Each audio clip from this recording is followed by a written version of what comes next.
დავიწყოთ ამ თავარი თემით, რაც ამ კვირაში იყო ღარიბაშვილის წასვლით. არის ეს ვერსია, რომ ესე იგი კობახიძის ქვეშ ხდება სისტემის გადაწყობა, მაგრამ ეს სიმართლე რო გითხრათ, მიჭირს ამის დაჟერება. ქართული ოცნება არის უნიკალური ფენომენი. ესე იგი, განვითარების და მიხედვით ყოველი შემდგომი ეტაპი არის იმაზე უარესი, ვიდრე წინამორბედი.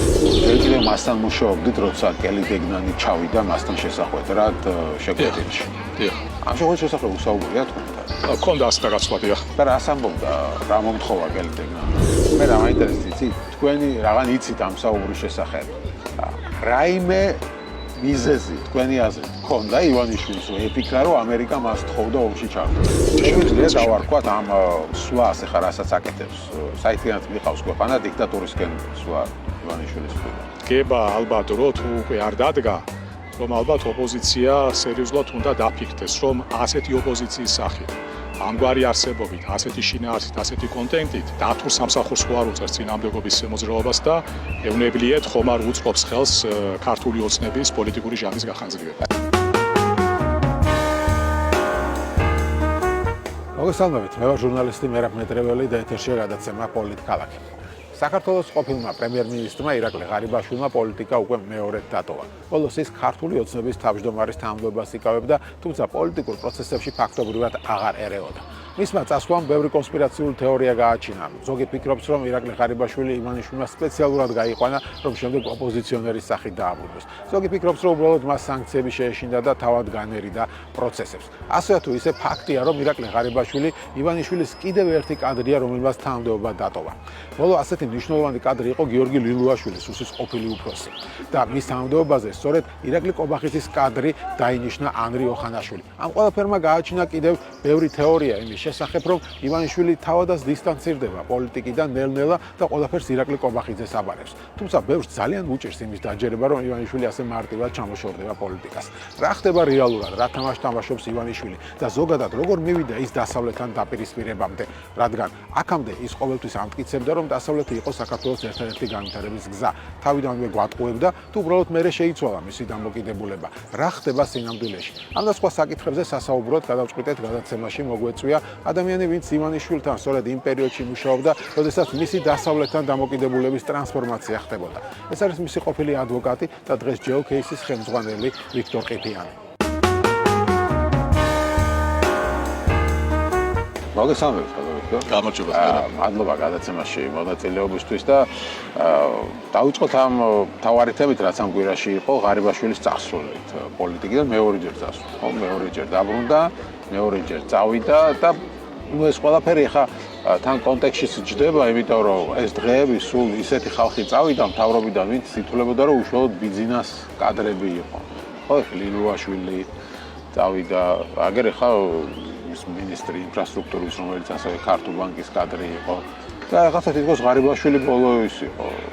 უშუალოდ ვინც ბიზნეს კადრად ითვლებოდა და დარჩა ხალხს დაბეჭდილება, რომ ყველა თანამდებობაზე ირაკლი კობახიძის კადრები ინიშნება. და გაუჩნდათ ყველას კითხვა რა ხდება. ხო, გაჩნდა მერე სპეკულაციურ რაღაც მოსაზრებები, რომ ბიზნესა გვერდზე ხო არ იწევს და ირაკლის ხო არ აბარებს ყველაფერს. გაჩნდა მოსაზრება, რომ რაღაცა ღარიბაშვილი ოპოზიციისთვის ხო არ უნდა რომ ხელოვნურად შექმნას ოპოზიცია. ნუ ბევრი ამბავი. თქვენ რა მოსაზრება გაქვთ, თვითონ ეს რა იცნობთ ბიზნეს ივანიშვილის პირადად იცნობდით და რას ფიქრობთ, აი ხა რა თამაშს თამაშობს ივანიშვილი?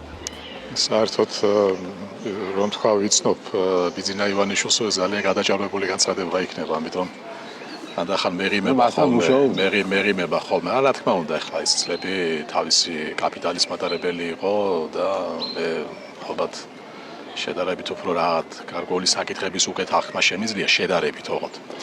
რაც შეეხება თქვენ შეკითხვას, ხო არის ეს ვერსია, რომ ესე იგი კობახიძის ქვეშ ხდება სისტემის გადაწყობა, მაგრამ მე სიმართლე რო გითხრათ, მიჭირს ამის დაჟერება ძალიან.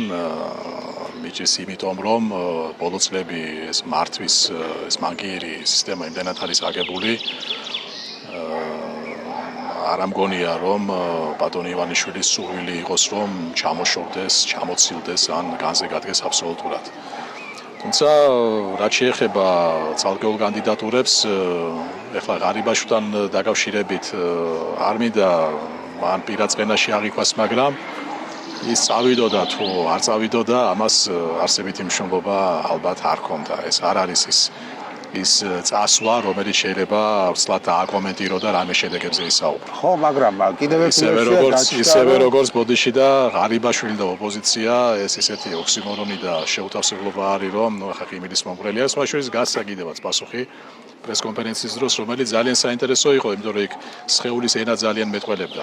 მაგრამ წასვლებში მე მაინც რომ შევაჯამო ჩემი პასუხი, არც ღარიბაშვილი, არც ქარსელაძე მაინც ალბათ ლილუაშვილის წასვლა უფრო მენიშნა. ეს ყველაფერი ერთად არის. ლილუაშვილის წასვლა უფრო მენიშნა, ლილუაშვილი, რომელიც რეალურად ახლა მე ერთხელ ვთქვი, რომ ერთგვარი ალბათ ჩემი წარმოდგენით რაც მუხრუჭის ფუნქციას ასრულებდა, რაციონალსა და სრულ სიგიჟეს შორის და რა თქმა უნდა მისი გასვლა პროცესიდან რა თქმა უნდა ბევრად უფრო მანიშნებელი არის ვიდრე ღარიბაშვილის ან ქარსელაძის ან ნებისმიერი სხვა. კი ბატონო, მაგრამ ამ შემთხვევაში ეს ვერსია ღარიბაშვილთან დაკავშირებით კიდევ ერთი გაშთა ასეთი რომ თვითონ ღარიბაშვილს აი ეს არ მოეწონა ეს ძალიან დაპირისპირება დასავლეთთან რაღაც სანქციები შეეშინდა და თავად განერიდა. დიდი ხანია ხო პრინციპში ჩრდილშია ის უკვე. აღარ ჩანს. მე იმიტომ ვახსენე გუშინდელი პრესკონფერენცია, ვინაიდან ეს არ იყო მხოლოდ სიტყვების წყობა, ეს იყო სახის გამომეტყველება, ეს იყო გარკვეული ემოციური ფონი და მე დამრჩა შტაბეშტილება, რომ დიახ, კი, დიდი ხანია არის ხმები, რომ ღარიბაშვილს უნდოდა განზე განდგომა, თითქოს და ბიზნესში წასვლა. მაგრამ ალბათ არის სხვა მოსაზრება და ეხლა ეს სხვა მოსაზრება სწორედ იმ უცნაურ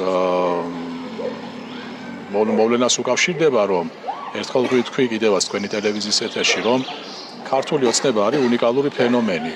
ესე იგი, განვითარების და მიხედვით ყოველი შემდგომი ეტაპი არის იმაზე უარესი ვიდრე წინამორბედი. და როდესაც გონია, რომ აი დადგა რაღაც მოსემოლობა შეიქმნა და ამაზე უარესი რაღა უნდა იყოს, მე ხდება რაღაც, რომელიც ესე ვთქვათ, წინას შედარებით აკეთილშობილებს. ეხლა ასე არის, ვთქვათ, ალბათ იგივე ღარიბაშვილის ისტორიაც, რომელსაც ვიცნობ პირადად, მქონდა მასთან ურთიერთობა და მინდა ვთქვა აბსოლუტურად გულწრფელად, ადამიანურად, ეს გარემოც სამისოდ განაწყობს, რომ ურთიერთობებში მას ჰქონდა ის თვისებები, ყოველ შემთხვევაში ავლენდა. რაც მე თქვათ ამჟამინდელ პრემიერთან ურთიერთობებში ვერ დავინახე. ყოველ შემთხვევაში მე ვერ დავინახე. აი ეს არის რა თვისებები იყო? ალბათ მეტი ადამიანისთვის დამახასიათებელი ემოციები. გამოვლენა იმისა რა აღწმის, რა არ წმის, რა გიხარია, რა არა. ალბათ ეს ახლა ჩვენს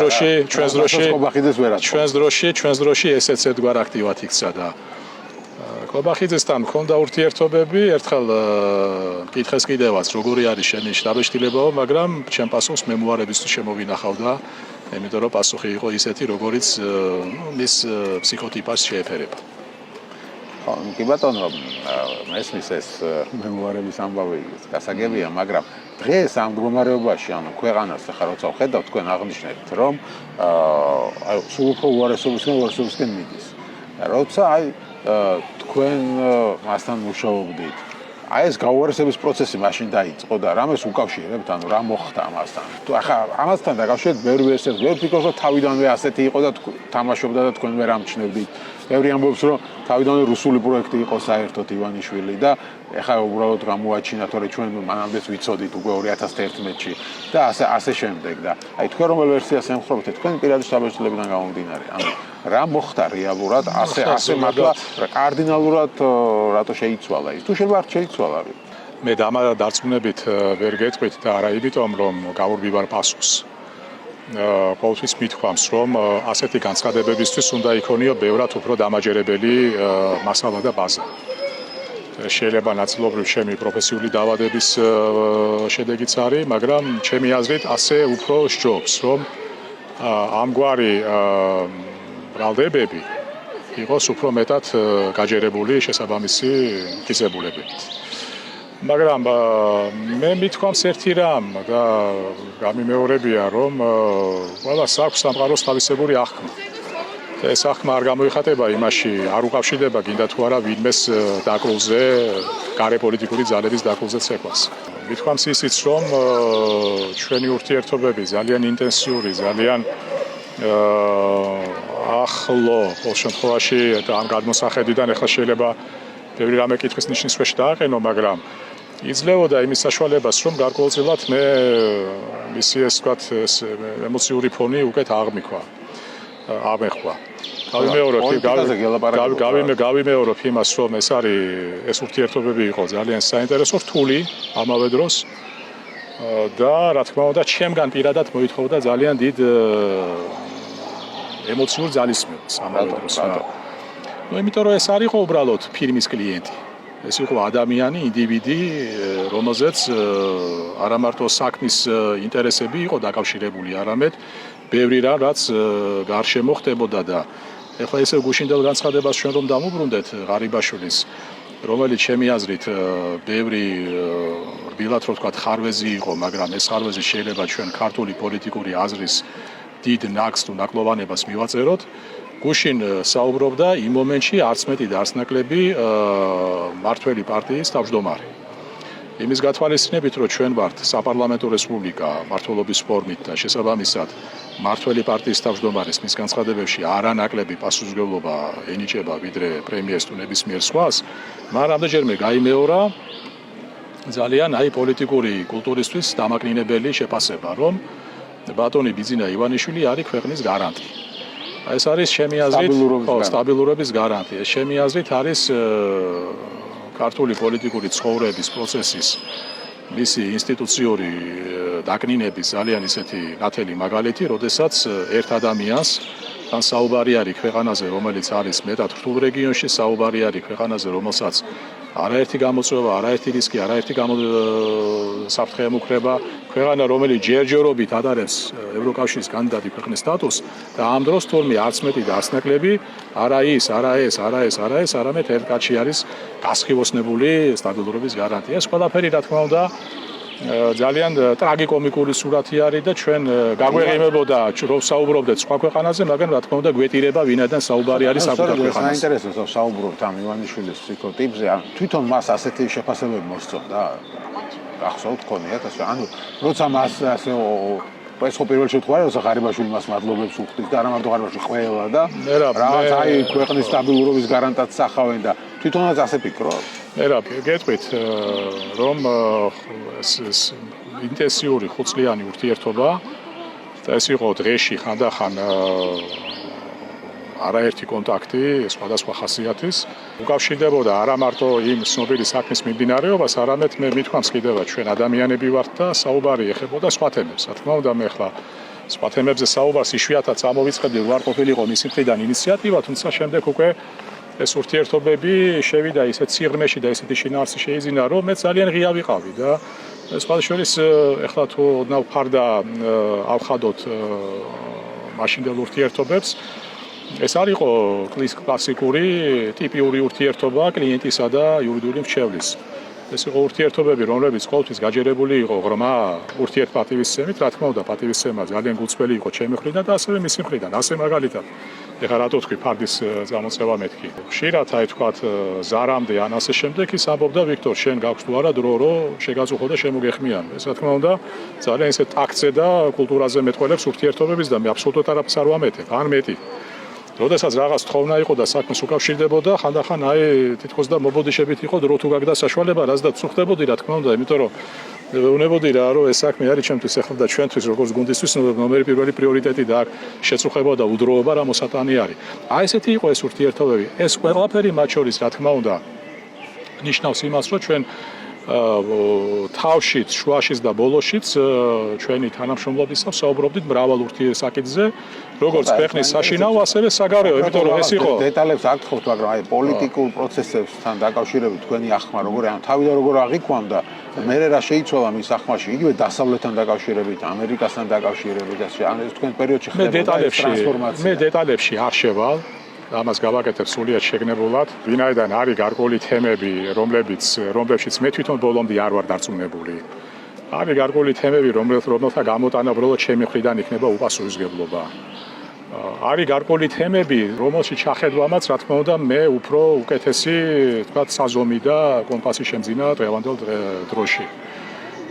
ხშირად ჩვენს ინტერვიუში მე ვიმეორებ ასეთ სიტყვას ემოციური ფონი, დამოკიდებულება, რა თქმა უნდა, გარკვეული საკითხები იყო ძალიან ისეთი დელიკატური, მზნობიარე, სადაც მისი ემოცია ჩვივოდა ძალიან ღიად, აშკარად და მე მქონდა მეტი საშუალება, რომ გარდა სიტყვიერი კონსტრუქციისა, უფრო მეტი გამეგო მის დამოკიდებულებაზე. ვიმეორებ, ეს იყო როგორც შიდა თემები, ასევე საგარეო თემები. ვჭობდით, განვიხილავდით. მეც გეტყვით, გვიგამათია ხანდახან ისედაც რომ დაგვისრულებია საუბარი, მე ვფიქრობდი რა, რომ კაცო, ეს რა დღეში ვიყავი მეთქი ამ კამათის, მაგრამ ეს კამათიც მე მიმაჩნდა იყო ერთგვარი ნიშანი და ინდიკატორი იმ მეტად ღია და გულწრფელი ურთიერთობებისა, რაც ჩვენ შორის იყო და სადაც შემგან უთანხმოება იყო. აი ესე მაგალითად ახლა მე ყოველთვის უფიქსირებდი რა, რომ მე ქართული ოცნების მომხრე არ ვიყავი დამორჩეველი და მე კრიტიკულ დამოკიდებულებას გამოვხატავდი. და ამ საკითხების ირგვლივ მისი მხრიდან იყო ძალიან ესეთი მოთმინებით შესმენა და ეხლა დანარჩენი უკვე მის გონებაში როგორი განვითარება იყო და ანალიზი და შეჯერება ეხლა ამაზე საუბარი ჩემთან ზედმეტი არის. არა, მე მაინტერესებს არა დეტალები თქვენი საუბრის, არამედ მაინტერესებს დასავლეთთან ურთიერთობა, რომელსაც ის თვითონ ისე აცხადებდა, რომ ეს იყო პრიორიტეტი და უსუფაშვილი მეუბნებოდა, რომ წავიდა 2014-ში თანამდებობიდან ივანიშვილი თავარი ანდერძილას დაგვიტოვა იყო, რომ ამერიკასა ურთიერთობა არ გააფუჭოთ, დასავლეთთან ურთიერთობა არ გააფუჭოთ და ასე შემდეგ. და აი მე უცებ ყველაფერი შემოოტრიალდა, ხო? და დაიწყო ეს რაღაცა გლობალურ ომის პარტიაზე, დიპსტეიტი საუბარი მის შესახებ 2008 წლის მერე თურმე ებრძვიან მას აი ამ თავისი რაღაც ფულის გამო და ასე შემდეგ და აი ეს დასავლეთთან დამოკიდებულება როდის შეიცვალა თქვენ ამას თუ შეესწარით ეს მაინტერესებს და რა გახდა გარდამტეხი მომენტი თუ გაქვთ ამაზე მოსაზრება აი მაინტერესებს მოდით ესე გეტყვით რა თქმა უნდა მე მქონდა უნიკალური საშუალება გარკვეულ საკითხებზე სხვაგვარი დაკვირვების რასაც ვერ დააკვირდები ვერც ტელევიზიით ვერც შორიდან ვერც რადიოთი და ვერც წერილობითი სტატიით ეს ერთი რაც მინდა გითხრათ და ამ კითხვაში ამოიგითხეთ ამ პასუხში ამოიგითხეთ უფრო უკეთესი პასუხი. ეხლა რაც შეეხება დასავლეთთან ურთიერთობებს ერთი რამ რაც შემიძლია ვთქვა და კიდევაც გითხარით რომ ჩვენ არაერთ საკითხზე საუბრობდით ეს იყო ჩემთვის გარკვეულწილად პრივილეგია ამ ურთიერთობებში ყოფნის რომ მხოლოდ კრედიტ სუისის თემას არ უკავშირდებოდა დამატებით რაც ვთქვათ წახნაგი შემიძლია შემოვიტანო ამ საუბარში ჩემი დამოკიდებულების თაობაზე გარკვეული საკითხებისადმი მან იცოდა და ამაზე მე ღიად უფიქსირებდი იცოდა ჩემი სოფხედველობრივი დამოკიდებულება მე ამავე დროს ვცდილობდი ყოველ შემთხვევაში ყოფილიყავი ძალიან დელიკატური რომ ერთმანეთში არ ამერია პროფესიული მოვალეობები პირადი ურთიერთობები და სოფხედველობრივი საკითხი მაგრამ რაც შეეხება ამ სოფხედველობრივ დიდ საკითხებთან ჩემს დამოკიდებულებას იცოდა რა ჩემი დამოკიდებულება, ჩემი შეფასება მე არც ერთი შემთხვევა არ მახსოვს, როდესაც სადმე რაიმე შენიშვნა ან კრიტიკა ან ახლა აკრძალვა მით უმეტეს ზედმეტი მოსაზრენი არის. უფრო მეტიც ნახეთ შეხედეთ ბარემ რო დავასრულო რა. ვინაიდან გარდა იურიდიული ფირმისა ჩვენი ანალიტიკური ცენტრის მეშვეობით მე სხვა მრავალი ურთიერთობა მქონდა და ეს ურთიერთობები დღესაც მაქვს. ყოველთვის როგორც წესი საქმის კურსში ვაყენებდი, იმიტომ რომ მირჩენოდა მას ჩემგან ცოდნოდა, ვიდრე სხვისგან გაექო. და უფრო მეტიც ამ ურთიერთობებში შეიძლება გაიკვირვოთ, შეიძლება ჩვენმა მსმენელმა გაიკვირვოს, ყოველთვის მისგან იყო მოწოდება, რომ განმევითარებია ეს ურთიერთობები, უკან არ დამეხია და რა შეიძლება ეს ვთქვათ, მეტი ურთიერთობა, მეტი შინაარსის ურთიერთობა მქონოდა. ასეთი იყო ეს მეტად ძალიან ეკლექტური პარტნიორობა. თქვენ მიყავდათ საქმე კრედიტ სუისთან დაკავშირებით, რომელ საქმესაც მე მან დააფუძნა მთელი შეთქმულების თეორია. რომ განავითარო ეს რაღაცა კერძო დავა კი არ არის კლიენტსა და ბანკს შორის. არამედ ეს არის მრავალწლიანი ბრძოლა რაღაც გლობალური ომის პარტიის მის წინააღმდეგ. და ეს მე მაინტერესებს ეს როდის შემოვიდა ეს მომენტი ამ საქმეში. თავიდანვე ასე აგიხსნათ, როცა დაგიქირავათ, რომ მე ხა გლობალური ომის პარტია მებრძვის და უნდა დაგიქირავთ როგორც ადვოკატი, რომ კრედიტ სუისის რაღაც სასამართლოში მებრძოლო. თავიდან მისვისაც კერძო საქმე იყო ეს და მერე გაჩნდა ეს რაღაცა გლობალური ომის პარტია და მთელი მსოფლიო მის წინააღმდეგ და ასე შემდეგ. აი ამას გეკითხებით. უწლიანი პერიოდი საქმეზე თანამშრომლობის შეიძლება დაიყოს რამდენიმე ეტაპად. ეს ეტაპები ბევრი არ არის, ასე შეიძლება გამოკეთო 2, მაქსიმუმ 3 ეტაპი.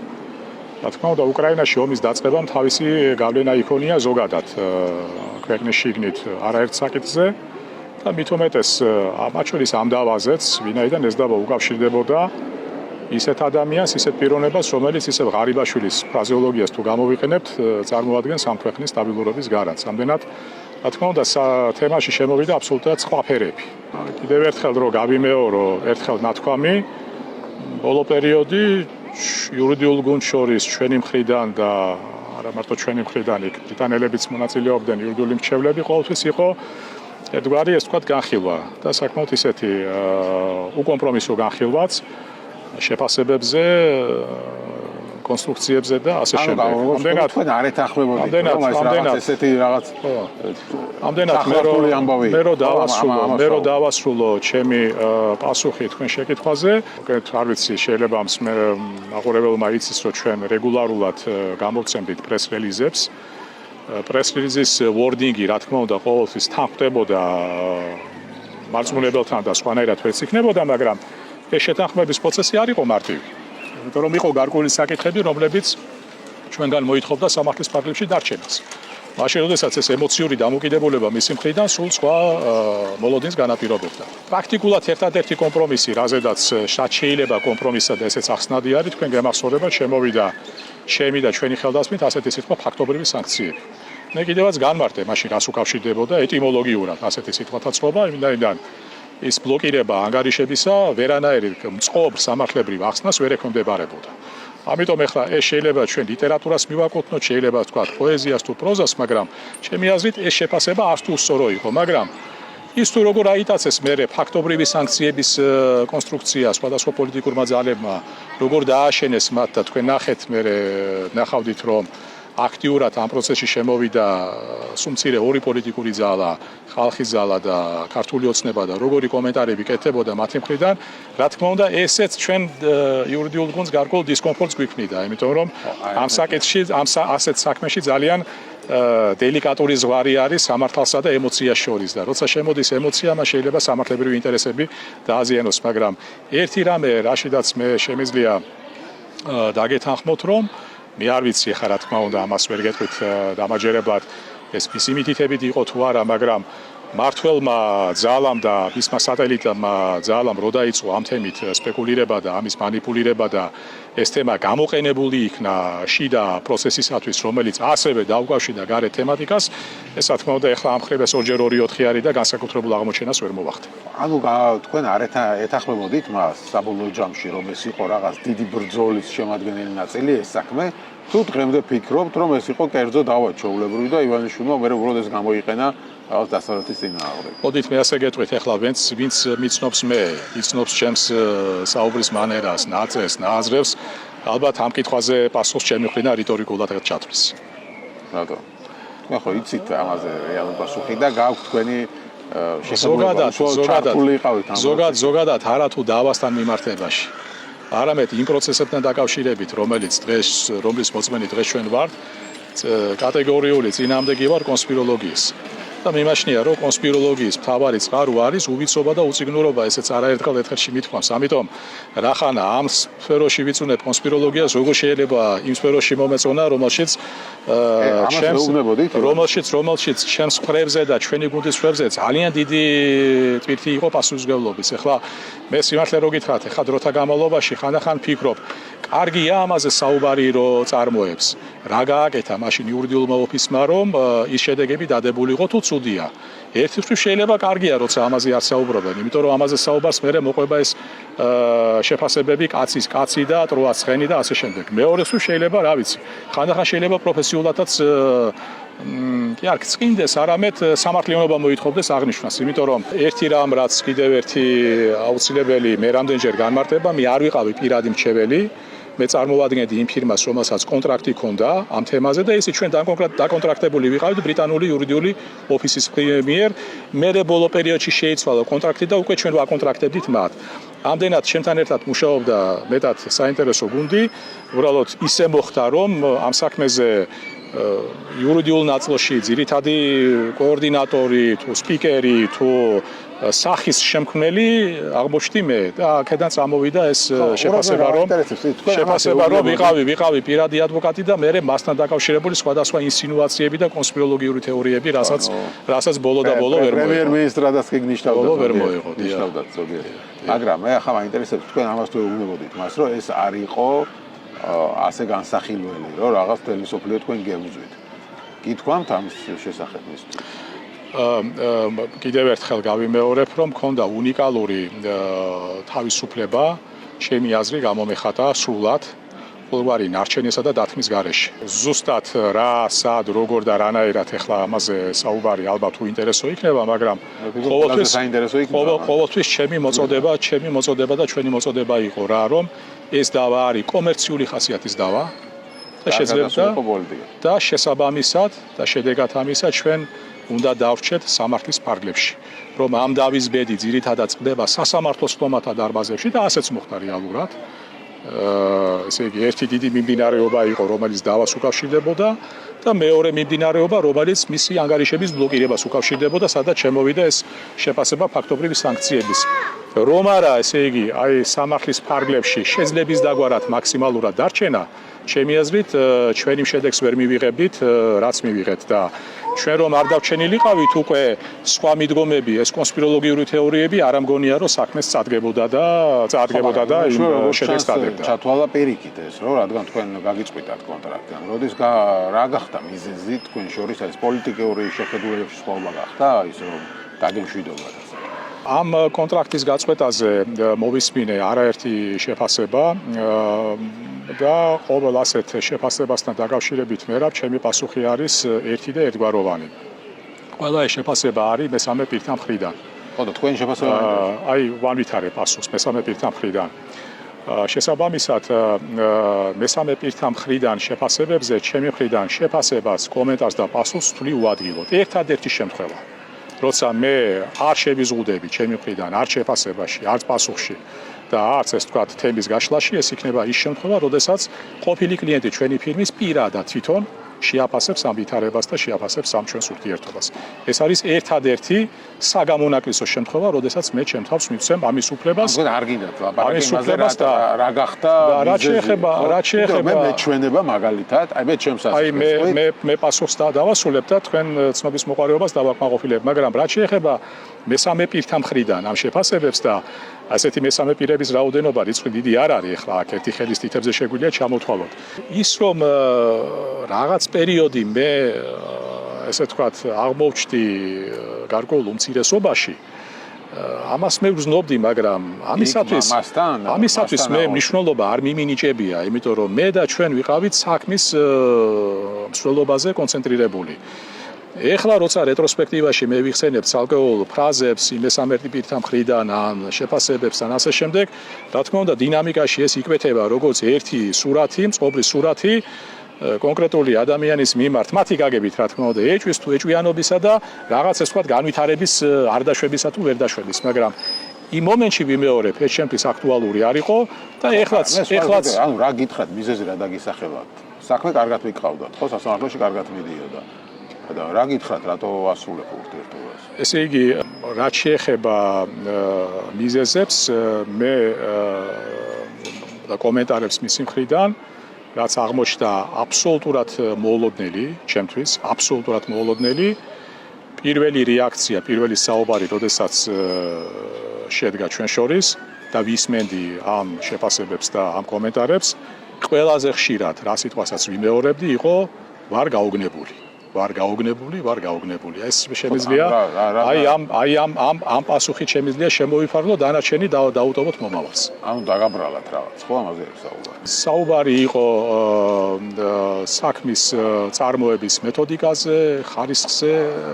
მოდით, აი ალბათ ეს პასუხი ალბათ არის ყველაზე ეს პასუხი არის ალბათ ყველაზე პოლიტიკაზეა რა.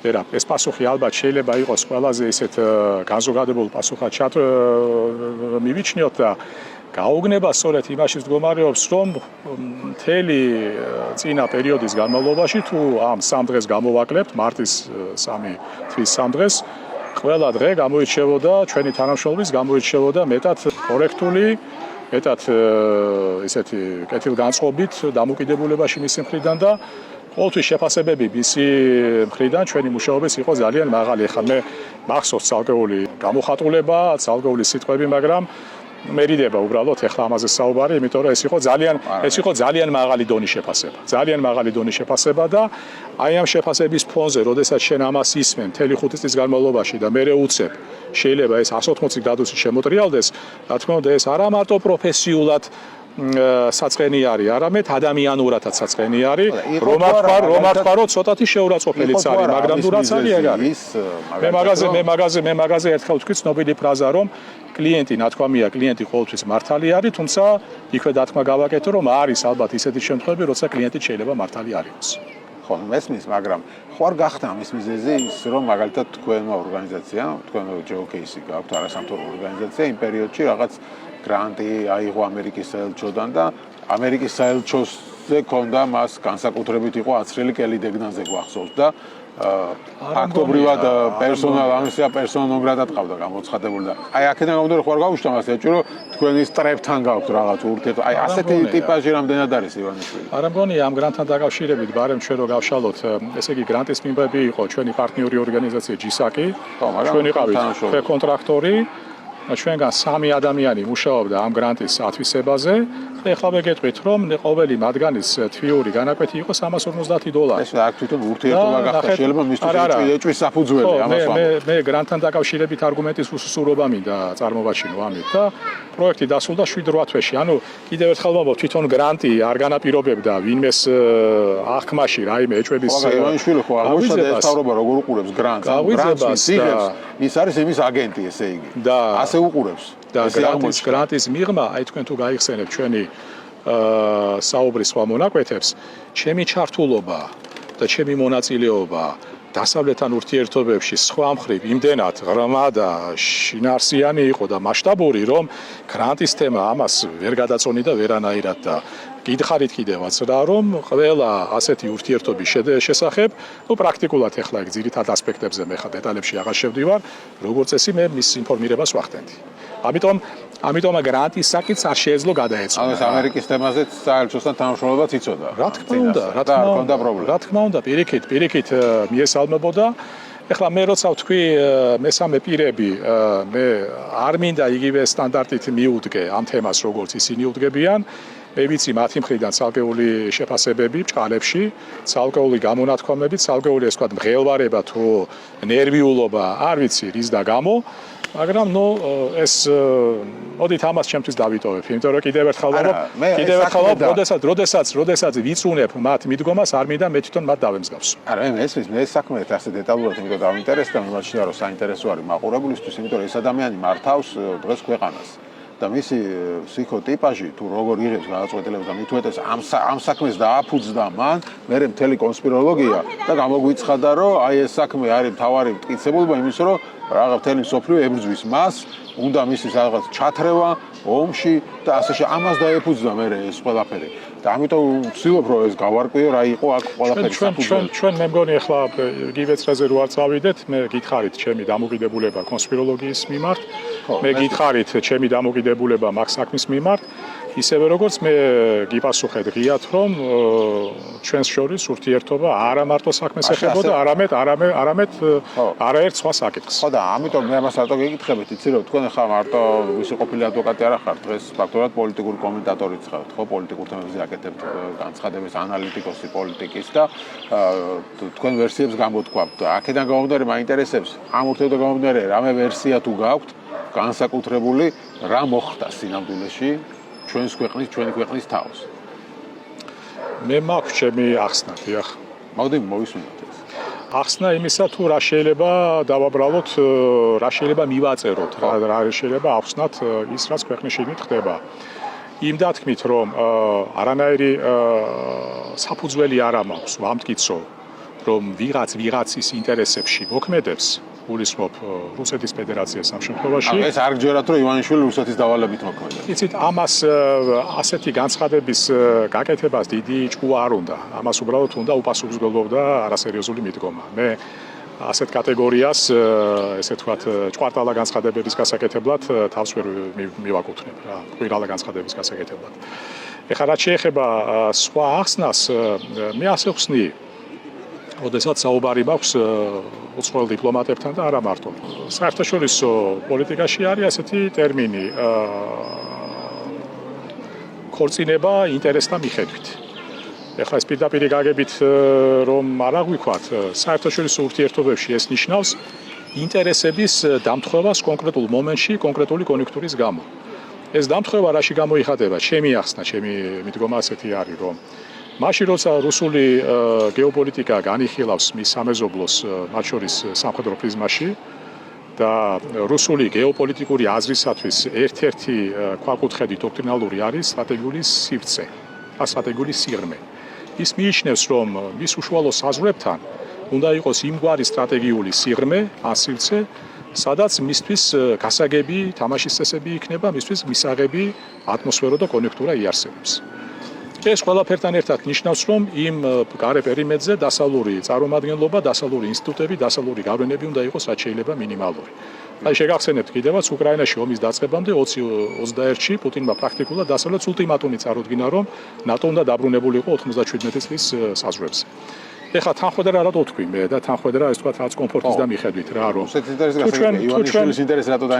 თუ ჩვენ ნახავთ ქართული ოცნების შეხედავთ გადავხედავთ ქართული ოცნების სტილს და აქაც ერთი კიდევ დათქმა რომ ეს არ არის კლასიკური პარტია ჩემი აზრით ეს არის რაღაც კონგლომერატი ინტერესთა რა არის დასავლური ინტერესი დასავლური კონიუნქტურა ეს არის სამართლის უზენაესობა ეს არის ტრანსპარენტულობა ანგარიშვალდებულება არჩევითობა, სამართლიანი არჩევნები და ასე შემდეგ. ანუ ჩემი აზრით თანხმედრა სწორედ შეიძლება არა იმიტომ რომ ვინმეს რაღაცას ავალებს, სწორედ აი ამ გადაკვეთაზე მოხდა, რომ მათი მოლოდინები და შემდეგ აქეთა მხრიდან მართველი ჯგუფის ინტერესები ერთმანეთს დაემთხვა. და შეიქმნა გარკვეულწილად ის ბუნებრივი სინერგია, რომელიც შეიძლება უბრალოდ ამ მომენტში რაღაც აი გემოვნების თანხმედრით ახსნათ, სოფხედულობის თანხმედრით ახსნათ, პრეფერენციების თანხმედრით, მაგრამ არა მანდამაინც იმით, რომ ვიღაცას მითითებებს აძლევს და მართავს სატელეფონო ზარით ან ინსტრუქციებით.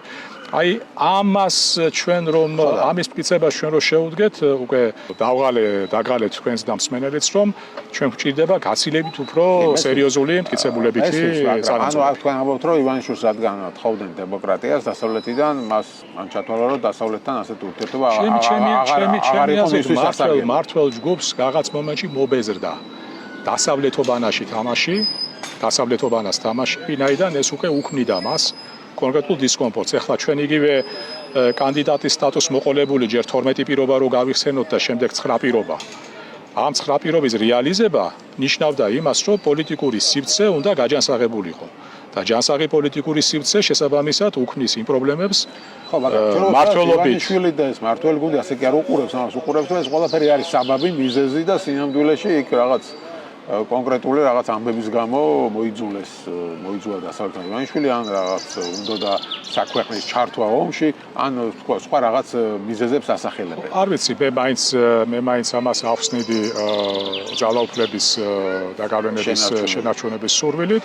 შესაბამისად ნებისმიერი იარაღი, ნებისმიერი ინსტრუმენტი, მათ შორის საინფორმაციო ჰიბრიდული ხასიათის, რომელიც გამოადგება ამ ბიზნეს მიღწევას და ჩვენ ხედავთ კიდევაც რომ ამას არათუ იყენებენ, არამედ საკმაოდ წარმატებულათაც იყენებენ ჩვენ და სამწუხაროდ ნებისმიერი საშუალება თუ მეთოდი მისაღებია.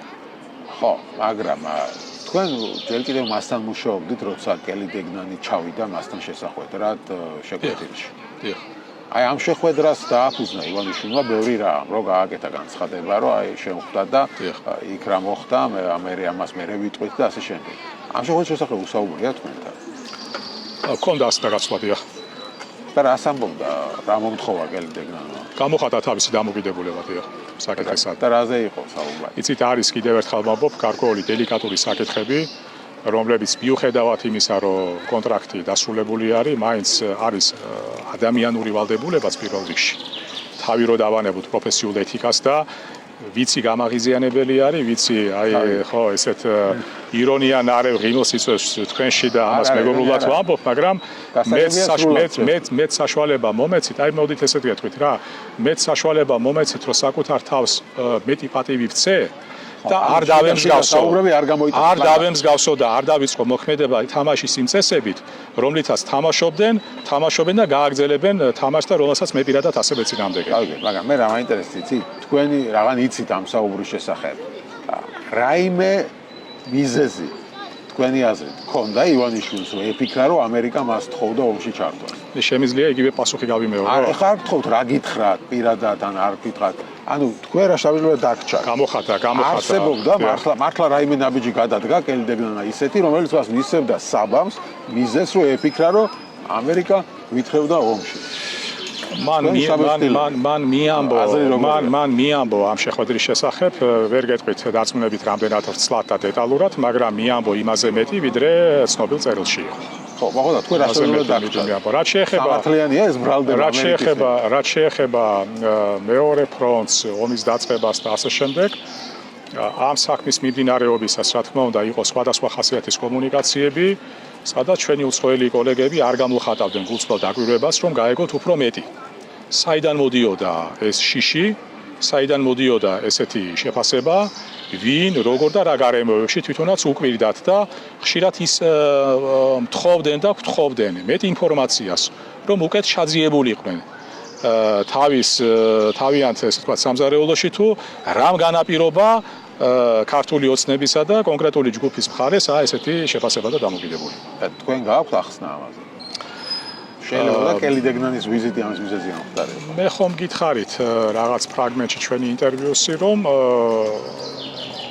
გავლენების, ძალაუფლების, ფინანსური რესურსების შენარჩუნების სურვილი განაპირობებს მრავალფეროვანი ინსტრუმენტალიების გამოყენებას, მათ შორის საინფორმაციო ომის შრილში. ამის მიღმა სხვა ახსნას, რომელიც უკვე კონსპიროლოგიური ხასიათის იქნება, რა თქმა უნდა, ჩვენ შეგვიძლია ყველას თითოეულ ჩვენგან სხვადასხვა ფიქრები გვიტრიალებდეს თავში, მაგრამ ამაზე დაგჭათ აი ამ საუბრის შემდეგ, როცა ამერიკის ელჩი გელაპარაკა. შტაბ-შტილება დამშა იმგვარი, რომ თანახმად იმ ტრადიციისა, რომელიც ჩვენ შორის იყო, რომ მე იმაზე მეტი მცოდნოდა ვიდრე ზოგადად საჯარო აუდიტორიას და დიდ აუდიტორიას, მე ესეთი პრივილეგია ამ შემთხვევაშიც მქონდა. ხო და ანუ იყო გაბრაზებული ამერიკის ელჩი. ეს იყო გაწონასწორებული საუბარი. კარგი, კი ბატონო, რაში შევაჯამოთ ჩვენი დღევანდელი საუბარი, ჩვენი დღევანდელი ინტერვიუ. დღეს რა ეტაპზე ვართ თქვენი აზრით? თქვენი შეფასებით, რას აკეთებს დღეს ოცნება? ივანიშვილი რა უნდა მას, ეს შეიძლება მოკლედ რომ ჩამომიყალიბოთ, რა ქვეყანას აშენებს ის და საით მიყავს ეს ქვეყანა თქვენი აზრით? თუ მე გინდათ ძალიან მოკლედ ჩამოგიყალიბოთ, ვინაიდან პირველად არ ვარ ეთერში და მიმდინარე მოვლენებზე ჩემი შეფასება საყოველთაო ცნობილი არის, მოკლედ ასე შეგიფასებდით. მართვის ამ სტილმა, ამ დამოკიდებულებამ, ამ კულტურამ, თუ კულტურობამ, რომელიც პირველ რიგში არა მარტო ერთ ადამიანს უკავშირდება, არამედ ზოგადად იმ ძალიან მოყიერ ველს და ჩვენ ესეც უნდა ვაღიაროთ, რომელმაც შეიძლება წარმოშვას ესეთი მართვის მიუღებელი და სამარცხვინო მოდელი. აი ამის ფონზე მე ერთი მოკლე ფრაზით შემიძლია შემოვიფარგო, რომ ყოველივე ამან ჩვენ მიგვიყვანა ისეთ ვითარებამდე, როდესაც განცხადება იმის თაობაზე მე რა რომ თუ რაიმეზე შეიძლება დღეს საქართველოში საუბარი იყოს და ქართული საზოგადოების მხრიდან არა იმდენად 78 მულზე, არა იმდენად ევროკავშირის რეკომენდაციების დაკმაყოფილებას და ასე შემდეგ, ეს მაინც მნიშვნელოვანი, მაგრამ ჩემი აზრით ფორმალური მხარე არის.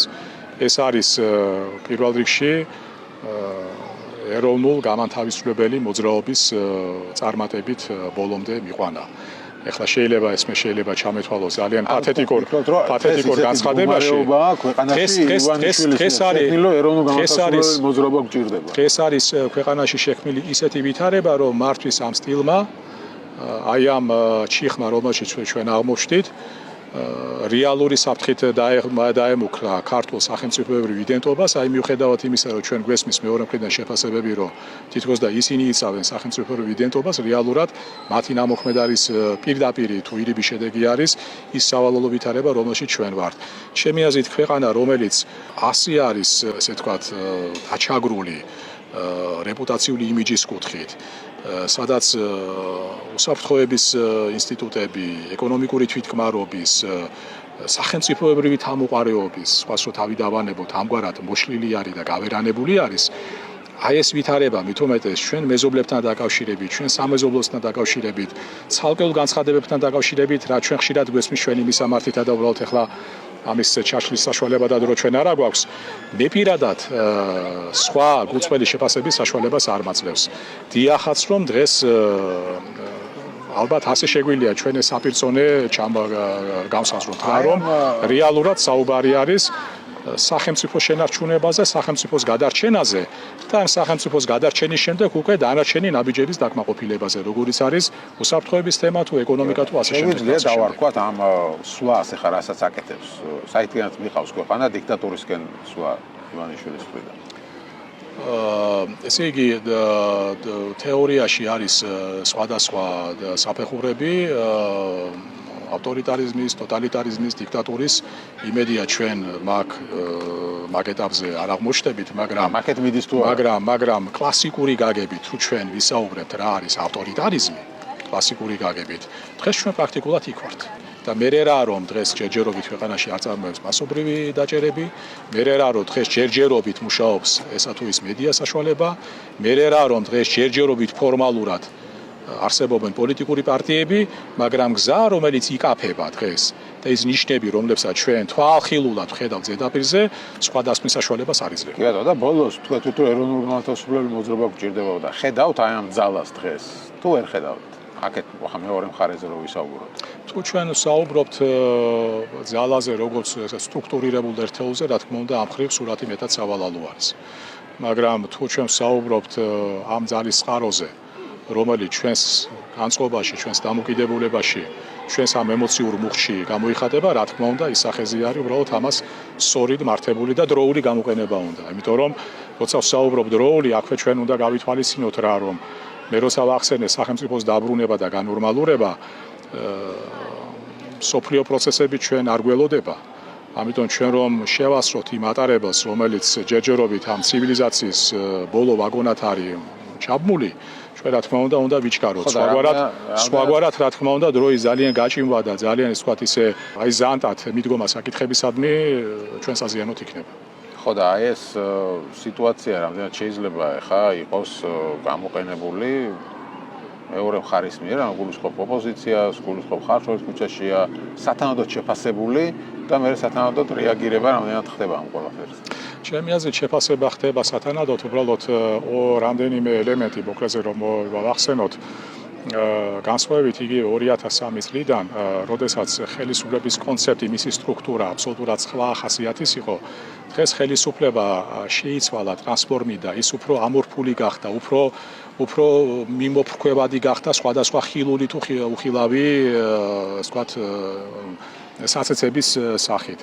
ეხლა მე ამაზე ვიხსენებ, რადიოში ვისმენდი, გამოდიოდა უნგრელი ოპოზიციონერი თუ სერბი არ მახსოვს და როდესაც უსმენდი თუ რა პრობლემებს აწყდება სერბეთში ოპოზიცია და უნგრეთში, პრაქტიკულად იგივე პრობლემატიკა არის რა ჩვენთან საქართველოში. ესე იგი, ხელისუფლების არსი შეიცვალა და შესაბამისად ხელისუფლებაში მოსვლა უფრო რთული ამოცანა გახდა, ვიდრე ეს თქვათ 2003-ში იყო და მეორე გარემოება საერთაშორისო კონიუნქტურა, რომელიც გახდა არანორმალური, რომელიც არანაირი ესე ვთქვათ სააღ და რაციონალურ ახსნას არ ექვემდებარება და რა თქმა უნდა ეს ქვეყნის შიგნით ამ ემოციური, დადებითი ემოციური მუხტის სარეალიზაციოდ, რა თქმა უნდა, მნიშვნელოვან წინაღობასა და დაბრძოლებებს ქმნის. მაგრამ აქეთ მხარეს ოპოზიცია რამდენად არის სათანადო ფორმაში თქვენი აზრით? ეხლა მე მიუხედავად ჩემი ირადი პატივისცემის რამდენიმე ოპოზიციური ლიდერებისადმი, მე მაინც ძალიან თამამი რა მინდა ვთქვა, რომ დგება ალბათ დრო თუ უკვე არ დადგა, რომ ალბათ ოპოზიცია სერიოზულად უნდა დაფიქრდეს, რომ ასეთი ოპოზიციის სახით, ამგვარი არსებობით, ასეთი შინაარსით, ასეთი კონტენტით დათურ სამსახურს ხوار უწევს წინააღმდეგობის მოძრაობას და ევნებლიეთ ხომ არ უწყობს ხელს ქართული ოცნების პოლიტიკური ჟამის გახანძრივებას. აი კონკრეტულად რას გულისხმობთ? თუ აბა თუ იმ ოპოზიციურ ძალებს არ აქვთ თვისობრივი განახლების უნარი და სურვილი, მაშინ მათ უნდა დააყენონ საკითხი მათი არარსებობის შესახებ და გაასუფთავონ ველი, დაუთმონ გზა სხვებს და შეძლების დაგვარად ქართული ოცნების ხელიდან გამოსტაცონ იმ ინფორმაციული ჰიბრიდული ომის ერთ-ერთი მნიშვნელოვანი კომპონენტი, რომელიც ჩემდა სამწუხაროდ ქართული ოპოზიციის გაუმართლობაში გამოიხატება. ანუ წავიდნენ. რაღაც პარტიები უნდა დაიშალონ და ხო, იმიტომ რომ ნახეთ, ესე იგი, მაშინ როდესაც ჩვენ საუბრობთ ელექტორალური ლეგიტიმაციის პრობლემაზე ქართული ოცნების მხარეს, ჩვენ ასევე საუბრობთ ლეგიტიმაციის არარსებობაზე ოპოზიციის მხარეს და ეს არის უკვე საჯარო ნდობითი ლეგიტიმაციის დეფიციტი. აი ესეთი ორი არალეგიტიმური წყაროს პირობებში ალბათ ერთმას და მეორემაც საკუთარ თავს კითხვა უნდა დაუსვას, მათ შორის ოპოზიცია. თუ მათთვის მთავარი არის საბოლოო მიზნებისა და ამოცანების მიღწევა და არა საკუთარი თავის დანახვა პროცესში, მაშინ ეს პირველი არჩევანი უნდა იქნეს გაკეთებული. რომელ პარტიას გულისხმობთ? თუ ყველას. მოდი ჩვენ აი ზოგადი შეფასება უნდა მივცეთ, იმიტომ რომ ქართულ სიფრთხეში აი სიტყვა პარტიულობა ძალიან პირობითია. ხო, ну გასაგებია. მოკლედ ხელშეულა უნდა წავიდეს, ოპოზიციაც უნდა წავიდეს. მაგრამ ვინ უნდა გააკეთოს საქმე რეალურად? აი ეს არის თავარი კითხვა. მე მგონი ჩვენ რასაც ხედავთ, მე რა თქმა უნდა ყველა ოპოზიციურ ძალას ამას ვერ დავაბრალებ, მაგრამ აი გემახსოვრებათ ტერმინი კოჰაბიტაცია. ჩემი აზრით ეს კოჰაბიტაცია დღემდე ქვეყანაში არ დასრულებულა. და ხომ არ არის ეს კოჰაბიტაცია სულიად გამიზნული, რომ ჩაიკეტოს პოლიტიკური სივრცე, ჩაიკეტოს პოლიტიკური ველი, ვინაიდან ნომერი პირველი და პირობითად ნომერი მეორე მშვენივრად თან არსებობენ ერთმანეთთან და შესაბამისად ეს ჩაკეტილობა, ეს კოჰაბიტაცია ხელს უშლის ახალ აზრს, ახალ მიდგომას რომ თავი დაიდგინოს. არ წავლენ პოლიტიკიდან და სხვა მე რას ხედავთ განვითარებას? ალბათ ორი მომენტი არის, ყველაფერს მაინც თავისი ვადიანობა აქვს და მე მიუხედავად ქართული პოლიტიკური პროცესისადმი გარკვეული ესეთი პესიმისტური დამოკიდებულებისა, მე მაინც ვთვლი, რომ ეს ვითარება საკუთარ თავს მოჭამს. და ასეთი არსებობაც, მათ შორის ოცნების მხრიდან არ არის თვითკმარი. ეს ადრე თუ გვიან დასრულდება. უბრალოდ ტრადიციული ორი კითხვა რამდენად რავადაში მოხდება და რის ფასად. ასევე კიდევ ერთხელ გავიმეორებ, მე რა აღმოჩენას არ გავაკეთებ, რომ საერთაშორისო კონjunქტურა, როგორცაც ჩვენ მას დღეს ვხედავთ, დღეს აი საოცრად იღბლიანი აღმოჩნდა მართვის იმ ჰიბრიდული თუ მუტანტი სისტემისთვის, რასაც ჩვენ საქართველოში ვხედავთ. საერთაშორისო ვითარება ოცნების სასარგებლოდ. ნახეთ ახლა თუნდაც ახლა მაგალითად აი უკრაინის მაგალითზე ხო საუბარი არის ახალი გავლენების სფეროზე ფაქტურად და გამყოფ ხაზებზე. ისტორიას ბევრი ანალოგია აქვს და ბოლო მსხვილი ანალოგია არის იალტის კონფერენცია, მაგრამ 45 წლის, მაგრამ იალტის კონფერენციამ, რომელმაც სოფლიო გაყო, ერთი სიკეთე მაინც შესთავაზა გამყოფი ხაზის აქეთა მხარეს არსებულ ერებს, რომ იქეთა მხარეს არსებობდა დემოკრატიული წესწყობილება. დღეს პრაქტიკულად გამყოფი ხაზების ამა თუ იმ მხარეს ამის ნიშანწყალში პრაქტიკულად ძალიან ნაკლებად ხედავ და ეს არის სწორედ ეს ვთქვათ ტრაგიზმის სიტუაციის, რომ შეიძლება შენ რაღაცისკენ, აი რაღაც მიზნისკენ მიისწრაფოდე, მაგრამ ის მიზანი უკვე იმ ავთენტურობით არ გამოირჩევა, რასაც შენ მიჩვეული იყავ. ანუ შესაძლოა საერთაშორისო ვითარება ფიქრობთ, რომ ოცნების სასარგებლოდ არის. ამიტომ ჩემი აზრით ჩვენ იმაზე უფრო მეტი ძალისხმევა მოგვიწევს თქვენ მედიას, ჩვენ არასამთავრობოებს, ზოგადად ქართულ საზოგადოებას, რომ რამენაირად ჩვენი თავი მივიტანოთ იმ დრომდე და ჟამამდე და ჩვენი რწმენა შევირნაჩუნოთ იმ უკეთეს მომავალში, რომელიც ამოცემულობაში არც თუ სასიკეთო სურათს გვიქმნის. გასაგებია. ხო, იმედია ასე მოხდება. მადლობა დიდი. მადლობა თქვენ. დაიხარეთ.